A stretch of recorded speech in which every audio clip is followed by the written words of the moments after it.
Hello everyone, welcome to my channel. My name is Ram Gupta and today we will discuss about Pythagoras theorem.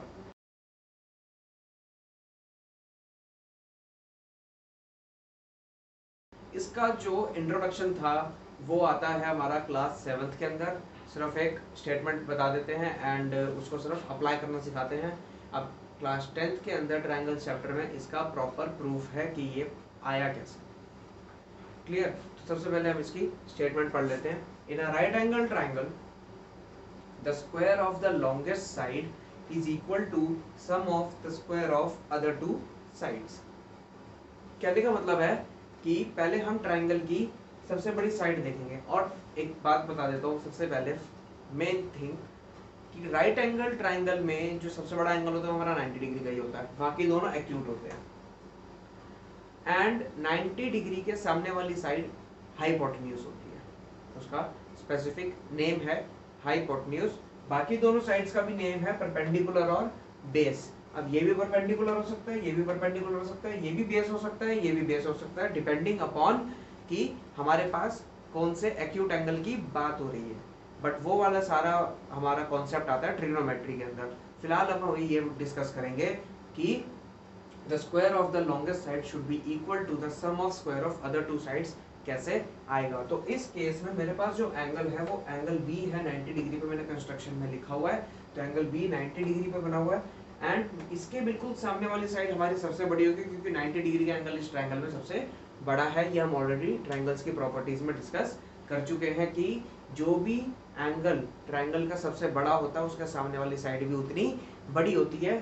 तो angle B 90 degree सबसे बड़ा angle है, तो A सी हमारी सबसे बड़ी साइड हो गई। तो उस स्टेटमेंट के according square of the longest side यानी कि A C square is equal to A B square plus B C square, ये होगा। एंड ये मेरे को प्रूव कर रहा है। इसके लिए मैंने क्या किया, यहाँ पर कंस्ट्रक्शन ड्रॉ कर देते हैं। Draw B D perpendicular to A C, ये मैंने ब्लू मार्कर से परपेंडिकुलर डाल दिया, B D perpendicular to A C. यहाँ पर परपेंडिकुलर ड्रॉ करने से मेरे पास क्या हुआ, जो मेरी मेन ट्रायंगल थी उसके दो पार्ट्स हो गए। अब उसके दो पार्ट्स कैसे हो गए देखो, एक ट्रायंगल ए बी डी बन गया और एक ट्रायंगल बी डी सी बन गया। ठीक है, तो जब अब इसका मेन कॉन्सेप्ट क्या है प्रूफ करने का, जैसे मैंने अपनी हर थ्योरम में बताया हुआ है, हर थ्योरम का अपना अपना कॉन्सेप्ट है जिससे आपको याद रहेगा कि उसको प्रूफ कैसे करना है। क्लियर? तो इसके लिए क्या है, मेरे पास दो छोटे छोटे ट्रायंगल है और एक मेन ट्रायंगल है। इन ऑल मेरे पास टोटल 3 ट्रायंगल्स हैं, दो छोटी और एक मेन। तो मैं क्या करूंगा, एक बार एक छोटी के साथ मेन ट्रायंगल लूंगा, फिर मैं दूसरी छोटी के साथ फिर मेन ट्रायंगल लूंगा और उन दोनों ट्रायंगल्स को सिमिलर प्रूफ करूंगा। सिमिलैरिटी के कोई भी 3 में से एक कॉन्सेप्ट का यूज करके एंड उसके बाद उसको आगे बढ़ाएंगे। तो मेन चीज ये है कि मेरे को छोटी ट्रायंगल लेनी है और मेन ट्रायंगल लेनी है, फिर मेरे को दोबारा छोटी ट्रायंगल लेनी है और मेन ट्रायंगल लेनी है और उसको यूज करना है सिमिलैरिटी में। क्लियर? तो सबसे पहले हम कौन सी दो ट्रायंगल्स ले रहे हैं, सबसे पहले हम ले रहे हैं A D B and A B C. अब इसकी नेमिंग का बहुत फर्क पड़ता है, मैं यहाँ पे प्रूफ से स्टार्ट कर रहा हूँ। इसकी नेमिंग का बहुत फर्क पड़ता है। इन triangle A D B and triangle A B C, naming मैंने कैसे लिखी है, नेमिंग मैंने इस वे में लिखी है कि मेरा राइट एंगल का जो पॉइंट है वो हमेशा बीच में रहे। तो ए डी बी के अंदर डी पे 90 डिग्री बन रहा है इसलिए मैंने उसको डी को बीच में लिखा, एंड ए बी सी में बी पे 90 डिग्री बन रहा है इसलिए मैंने उसको बी को बीच में लिखा। ठीक है, तो इसी का यूज करते हैं हम आगे बढ़ते हैं।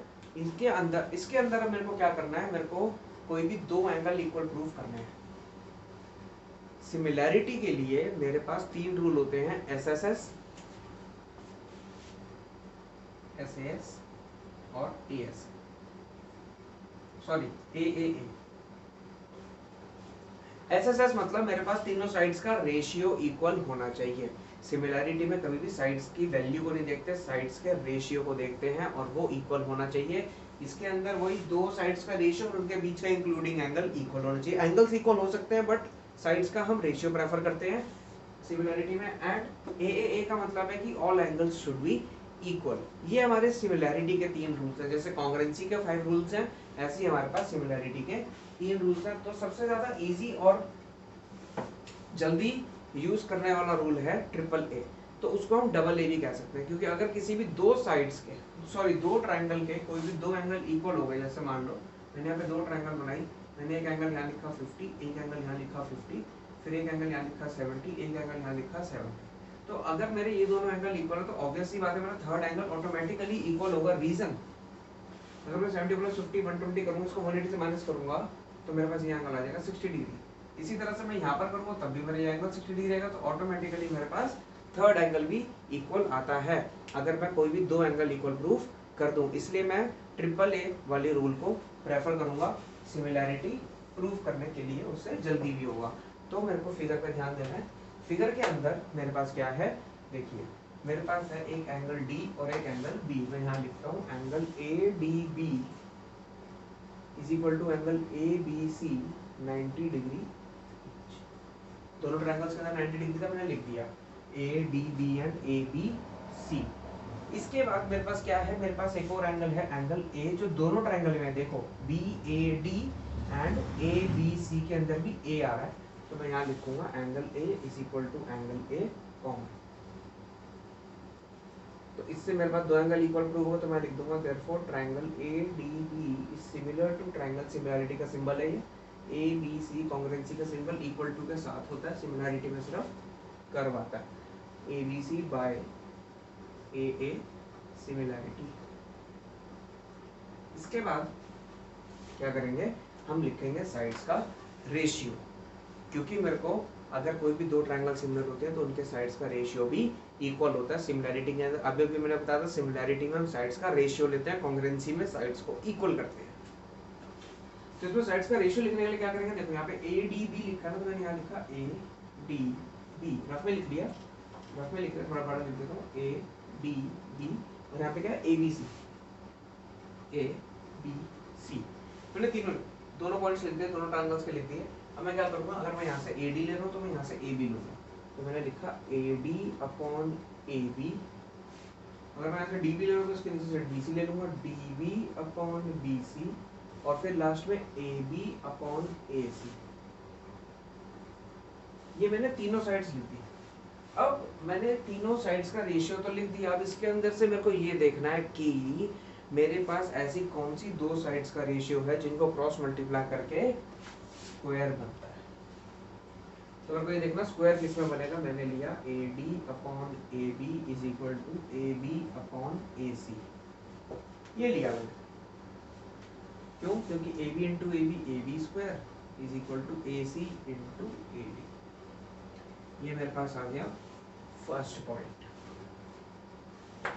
ठीक है, क्या किया था मैंने, सबसे पहले मैं दोबारा एक बार बता देता हूँ। मैंने सबसे पहले किया, मैंने एक छोटी ट्रायंगल ली ए डी बी और एक बड़ी ट्रायंगल ली अपनी main triangle A B C, और इनको सिमिलर प्रूफ किया है ए ए सिमिलरिटी का यूज करके। एक एंगल मैंने 90 डिग्री लिया, एक एंगल मेरा कॉमन आ गया। मैं सिमिलरिटी प्रूफ करने के बाद मैंने उनका रेशियो लिखा, रेशियो लिखने के बाद मैंने उन तीन पॉइंट्स में से दो ऐसे पॉइंट ढूंढे जिसको क्रॉस मल्टीप्लाई करके स्क्वायर नंबर बनना चाहिए। तो मेरा A B into A B square, A C into A D आ गया, इसको मैंने लिखा फर्स्ट। क्लियर। अब इसके बाद मेरे पास दूसरी छोटी ट्रायंगल है सी डी बी, दूसरी छोटी ट्रायंगल है सी डी बी, इसके साथ मैं लूंगा ए बी सी को।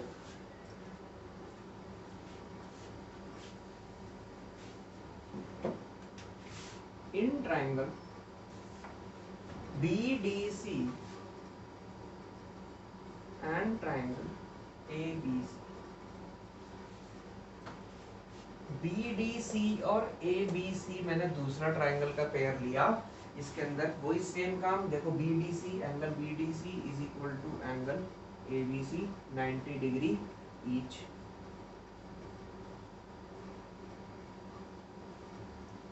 और दूसरा एंगल C इसमें कॉमन है, उसमें एंगल A कॉमन था, इसमें एंगल C कॉमन है। दोनों के नाम में C आ रहा है और कंप्लीट भी आ रहा है, कोई कटा हुआ एंगल नहीं आ रहा या ब्रेक किया हो जैसे यहाँ पे B ब्रेक हुआ है, ऐसा कुछ भी नहीं है। कंप्लीट एंगल C आ रहा है दोनों में, इसलिए मैंने एंगल C को कॉमन एंगल कंसिडर किया। तो इसके बाद मेरे पास ये आ गया therefore triangle BDC similar to triangle ABC by AA similarity. इससे क्या पता चला, इससे ये पता चला कि रेशियो क्या होंगे, बी डी सी और ए बी सी। मैंने लिखा है सही, सेम काम। अब मान लो कि आपने बी डी सी की जगह सी डी बी लिख दिया, तो आपका रेशियो मुश्किल से आएगा, या फिर आपने नेमिंग में कोई गड़बड़ करी, अगर आपका क्रॉस मल्टीप्लाई करके कुछ बन नहीं रहा तो इसका मतलब आपने कुछ गड़बड़ कर लिया।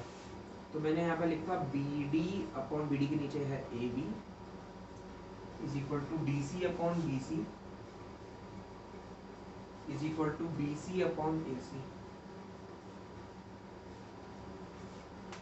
तो मैंने ऐसे 3 लिखे, जिसमें से इन दोनों को अगर मैं लूंगा तो मेरा आंसर आ जाएगा B C square is equal to A C into D C. इसको मैंने लिखा सेकेंड। क्लियर? मैंने यहाँ पर भी वही काम किया, यहाँ पर भी मैंने वैसे ही 2 लिए जिनको क्रॉस मल्टीप्लाई करके स्क्वायर बने, तो मेरा बी सी स्क्वायर बन गया यहाँ पे, और यहाँ पर आ गया ए सी इंटू डी सी। इसको लिखा सेकेंड। तो अब इसको इरेज कर रहा हूँ और यहाँ पर मैं इसका फाइनल आंसर लिखूंगा।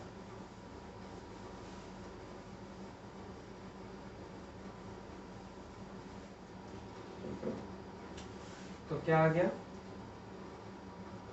फर्स्ट था, इसको हम लिखते हैं एडिंग 1 and 2। एडिंग 1 and 2 में LHS को LHS से ऐड करेंगे, A B square plus B C square equals to, यहाँ पर क्या है, A C into A D और A C into D C. Dot का मतलब मल्टीप्लाई है, A C into A D plus A C into D C. तो A सी दोनों में से कॉमन आ गया, मल्टीप्लाई, अंदर बचा A D plus D C.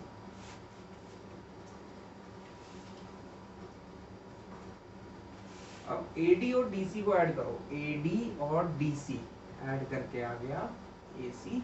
तो इसकी जगह लिखा ए सी एंड मेरा फाइनली आ गया ए सी स्क्वायर। और इधर क्या था, A B square plus B C square is equal to A C square. Hence proved. मेरे को यही प्रूव करना था इस थ्योरम में।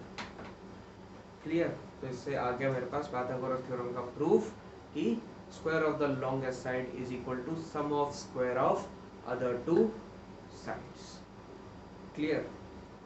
इससे रिलेटेड या किसी और टॉपिक से रिलेटेड आपके पास कोई भी क्वेरी हो तो आप मेरे को बता सकते हैं कमेंट सेक्शन में।